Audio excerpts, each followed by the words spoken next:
In today's video, I'm going to teach you how to create a Notion template using only ChatGPT. By the end, you'll know exactly where to click, what to search for, and how to prompt the tool so it generates a clean template for you without leaving the ChatGPT website.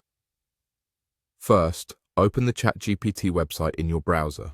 This tutorial works right from the web interface, so you don't need to install anything extra. Once the page loads, look to the left sidebar and find the Explore option.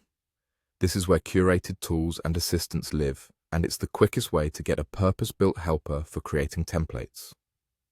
Click Explore. In the search bar that appears, type the word Notion. You'll see a list of results related to Notion, including tools designed specifically to help with page layouts and databases. From that list, select Notion Template Creator. This is a specialized assistant built to draft and structure Notion templates based on your instructions. Click into Notion Template Creator, then choose Start Chat. This opens a fresh conversation dedicated to building your template. Now you're ready to give it a prompt describing exactly what you want. In this walkthrough, I'll type, create a template edge about the meal planner. Keep your wording clear and direct. You can start simple like this and then refine. After you send your prompt, ChatGPT will generate your template plan. Typically, it will outline the sections and properties you need, such as a weekly or monthly view, fields for meal names, ingredients, prep time, and notes.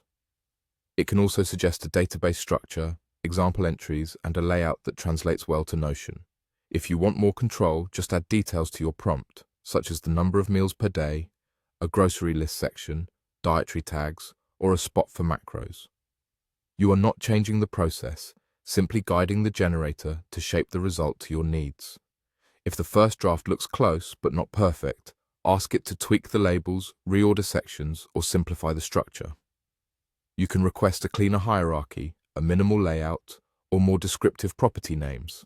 You can also ask for clear headings and separators so it's easier to read and reuse. If you prefer the final output in a copy-friendly format, tell it to present the template with clear headings and content blocks that you can transfer later. That's it. You opened ChatGPT, explored the available tools, searched for Notion, launched Notion Template Creator, started a chat, entered your prompt, and received a complete template plan generated for you.